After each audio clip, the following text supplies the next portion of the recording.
About the way you make us a me pana me boy. Ye was to mammy, was to mammy.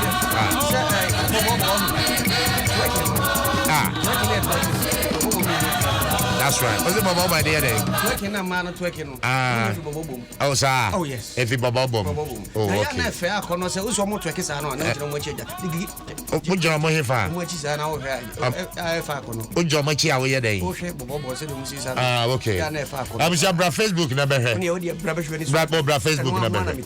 Bra Facebook never heard. Bra Facebook. A coye pa a radi.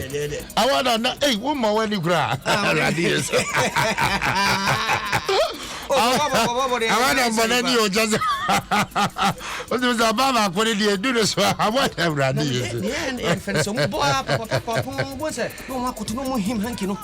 yeah. I a coyepa. Oh, Minim Sapao. Minim Sapa. Oh, say a radius challenge for camera and the Tomaso. You won't say maybe a radi. Mamma handkerchief. Mamma handkerchief. Number food. Mamma handkerchief. But Facebook in a radi.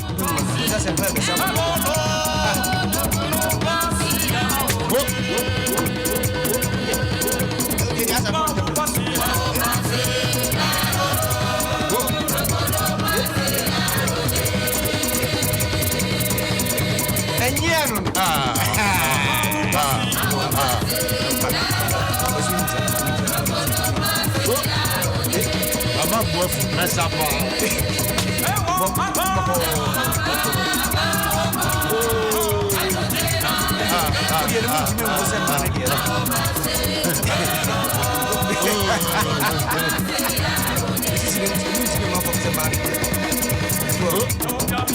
C'est pas ça mal. Le collier pas. Oh allez. Gamin frère oh.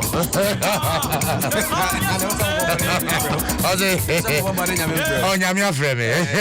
Ça va ba na nyamia. Oh dabi nyamia frère me. Na wo musa nyamia frère. So musa wa sorry dem. Oze. Bobo bono musa wa sorry. Oh aden ya sabu wa sorry. Enti baby boss baby. Obi, fa be person ni anko. Ayo atiefo ya chiamu nyina ya mamwachi na asampa krata medesha ase weekend today na ya de ni be kire krachi east yesi o manfo ho ni moto an se ye ni agio radimu haye oseye ye ni agi wa radimu haye oseye ni nyina ne se warum so mani age mprewanyin sen so ate se hwi so ate adani o mse covid ba ya e call lockdown mia bi wo ho agai e shutu se wom nkwada no eni o mu die susampidie papa boys no e se de won ayi o mu ani me manager ayo dabi o chese abra ye call lockdown covid bremu no se mi obi asedem o se mia bebre wo ho a boys no de girls no eso edi agro dia se na ma wi ase na se omafu no eboboso na ho de o mse o mu anya no sa eso ti se hwi amene obehia nkwada no mafuru nyina tra World Vision report by na che se awofo ewo Krachi East won ma ya de o mu ania konkwada no ho se abafom kura emfrinhia mpinu eni dunkro na wo ha mu chichemu edu na chiripom yensa se ye kasei eni agi hwi o ha mu chichemu du miensa chiripo num aje se eba fom amegusu a eba fom ti wo mpa ya ne se hwiebe eni e kafi be kwa wieye no ebe se ni ase na je se nanka o behunu kura no bi tete o ketinkitin zedi eni giemu ana o manfo mo Krachi East won mo enti wo ma hyeda kura hye ho fa ya bodwa tatrada ama ye bo awofo abaso ne ye bo maya no nso abaso so ma hwe mo ho yie papa na baby wo ho atra so video bi ba ya wo se na ye kire young girl bi wo koy wo se me come boy ho obi asime mpie wo se me come boy ho wo ko beba wo se me nyamai adano madina kwa so ka do bi se watese ye kyeche nkrofo ndi wo behwe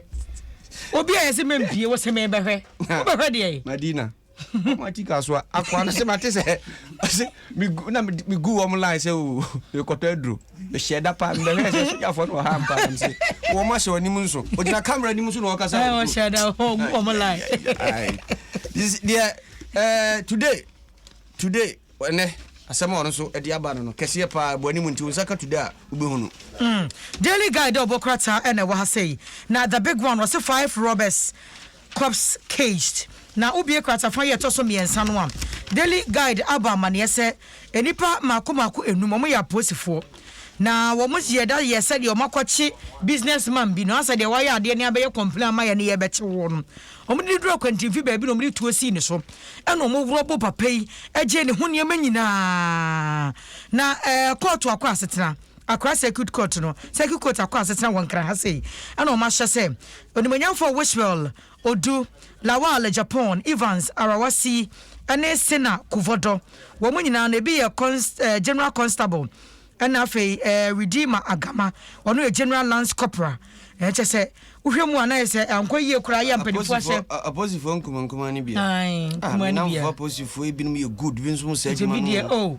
na se baabi ebi wo kateboni wom kateboni wom se de Dennis Mosi bo adwuma pa etieni eja se court no ahye so mkotwere ba akukum san se ye de koadu aba wo mo na afei empanifo enye nsem ne mohwehwemu koadu ne de ne ode aba wo papa na kwatafa ya toso me yesa ho no ano ase ho wasi bedi atuo rebat art center allegation na bedi atuo asante ya ono ye twefo edema Ghana mampanyine se na ano na maami bi keka se wono asante bedi atuo pese oton art center apese oton art center no se buei ya me to ma hwan asenta kakrakai anya bia dane dia me toin ade amahwan ya wo de sa asemu ba ya ibe ya mekomu etu apanyini se sa asemu no de anya nokure bia animu a se wote ana wabo ensem no na wo de ato agu ba bi se bi ono no ba so beboa amane ma yeye enya se wo ba na wo ba beton art center ti e ho so de no no abesiansa ne beto asem be pacho enye putu prompo we no quickly ansani yakọ for sports no onse nura abrantie bi be visit ye obesra ye no fi Cape Coast ya de ni si ambulance mobile e o si etimi ma tie for update de course enti anocho abampacho ekosi sen nura ona na ye ambulance mate and the ambulance mate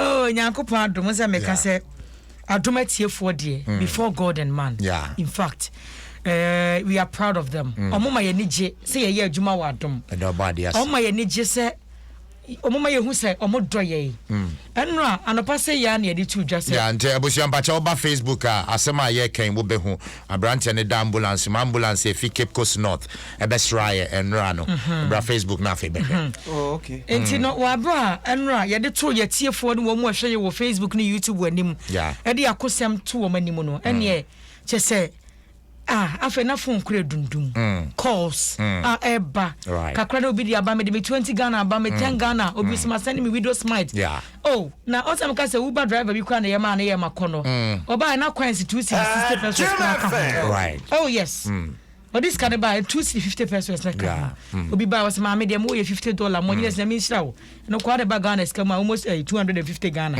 e da sene de wa ye enti anura no Ghana fo kire do before God and man bo mo kire do pa na e be de mpani fo so ase be de mpani fo kon ne ye kon ye nkunwie kon ne de ye kon but ye nkunwie because anura na wo se omukotwa scan ne ade ti na wo se ye hwe na sika kro no wa kakra na be kan yensa no ye bi mo no mo de ko scan no it is scan wo mo akwa enti sika na ensoin ye nyanya de 40,000 plus no ye nyanya de ye o ene adis ready empacho fatu o mani muntem ye nyanya de ye my number 40,000 Ghana cedis 40,000 plus 40,000 ne ye de o mo de ko ye surgery no and at least ye wia kakra no na ha o de be hwe ne ho no ya John Bacho be my number but ya ne sa no ye ntumi mbobo obi adin but at least one or two people there ye be bo Elder Francis Basie e wo Italy ye be da na sepa on hene ba kwasi afewu a we too much and rather we ye no ye ni sopa anacho ba ne number ben na ombetimi asende e bia baso na afi embo ano na ye mfandase okay say ye kekako okay kakra right say the end o ye nya yi kure be so okay nya de no mo de ba ni mu fa ebeso ye do ba dia ase enti mpacho wo de bo number no ma ye enti ene number no enie 055 660 6252 055 660 6252 Edini Estela Bedu me pacho bosu bi o mame 055 660 6252 mon kanjira ne so on fa charge ntua ne phone to cause bano ha do be yeden me pacho bobio 055 660 6252 abusia mpacho bra Facebook na behwe ye kan wasem ya brantie a ye pese ye boani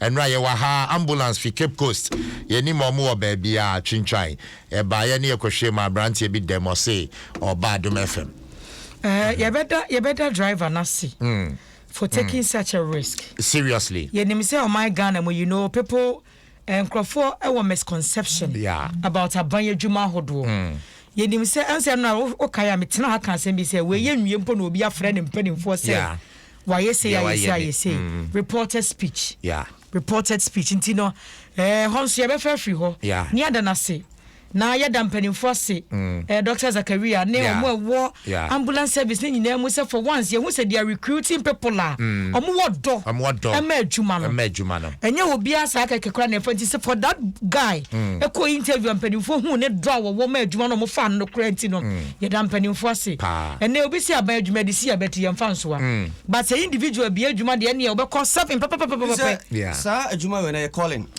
say your friend it is midwife adwuma It's a nurse adwuma yes ya nurse for mu ade but I tell you general enyo mu nyina o ye wo bia me kan me kwa wo ye me man 20 so madam wo kra no abewo wo kofi me ne wo senka me ma wiska na wo kwa wo de ato diaper e de aba oba nurse ni midwife asem o ka kire me no obi kra de obi super ka say na oba wo no oba o ma ye hwe e ye calling obi kra de ni o ma na wo de kwa wo no be wi afa obi kra no me ka wo so wo wi a wo de ko na abe no wo yi fan de ko you get my point it's your bedam pedifo ambulance service no say omu PR pedifo nyina say for once ye hunu say ensesan ye ba o mayi mo people omu woni pa ho do they have people's welfare at heart ebi ni abrantie ya enra otimi drive ye bi nim say o take risk ebi kro bubu mra bebere so oh yes okay because patient dey say fameko hospital we need do kwan so say hey one of man kwa Adom hospital ne me go because 400 million 400 Adom for kwan na betumi agege ama me driver ni so ni option o dimi nyi patient into kwan say be two ambulance na ko no was nice guy so very nice guy very nice guy na say had no mask o yi mask na very no kasa very nice guy the guy is in fact your friend tutu yeah madam for no because I'm not junior na ye kasa oh nyame tie be sra Adom for no and the number na 055 660 6252 okay 055 660 6252 mama fa we ntwa me no for that so far to two number no e 2 janopa no oh okay eti na me ne phone wo me nchen wo fie right to clear doubt okay sabi obi afra na ma direct ya ma new number we okay even time afra me na me take na me obi kasa na nipa no ntia say me can so reaching a limit on that phone oh okay na che me say ka say e perform na so ka che me say nipa na reaching a limit am say limit because mobile money one limit yes onya merchant o limit phone ni bedru so a eti phone ikuta me but me nya message oh okay nipa so me say yes was send 500 Ghana but reach limit nti okay enu nti na ye divert to this particular number enim se nipa hu obi kura betumi aye ya fe na waji sika no wadi eti se bia wo frɛ tutu number no na oba fa ye me mebo bi dia chance am not waba na e kasa no na mama 055 660 6252 enti ano ni new number mo send number ye ji aguso right ono so ne limit ni 15,000 okay all right ti se tumi baburo so da ebia ye ka ye nya ye besa device another number yasemo like now nipa ntine nipa wo ka se nipa enye no onim last year ye bi ma obi ye bi ma obi ma nipa no o donate 500 Ghana cedis we achi o hwa no afre nipa na or receive scans oh ne nyoma bi aba opeso ko yenti omo fa 1000 mra sending 1000 because odi card 500 about me the ambo yenti what trusting o say oh a genuine person no he says oh yeah microphone bi a scammer pa ono di card bi betum no di be sa pepe nti ye be stress mo a mo free mo akoma mu genuinely support no I mean, sure, I'm not sure. I just saw the kid to a baby jikesi akodi. I forget. Oh, Enra, na me who say adom ya adom. Na asempa. Ansana me koran, mama mfa sem we. Quickly, fafem na fe. Fafem na. Anacho ba wabo number no so. Baba wa we, eya me ya pa se ne kienya ni mfoni ne nanka yemfa nkyere am wiase nyina hu no. Oh. Ade a waye. Mama cry 52 years ade a waye. Wow. We say you caregivers ho. Yes. Much that is school ni de omo de. Yeah. Ebi na mama ye. Nkwada aye de mama no se onhwe won no ba okuno. Oh. The call for Sukuma Corano. Mera hua. CCTV camera na chino. Come on, one. Wow. Cook or Sia Corano num cuckoo. Sakuran Corani dia gross and now chinch of Sakurana so no so you do. Now the Kukuma Corano only no force no carry tree, Emia cap, no camiano, the Kukunu Rakorana, no more force. Na Koran so fuketi. Oh. Or your bar. Oba. And on Obata. Ayin Ampa. Clara, Ayin Ampa.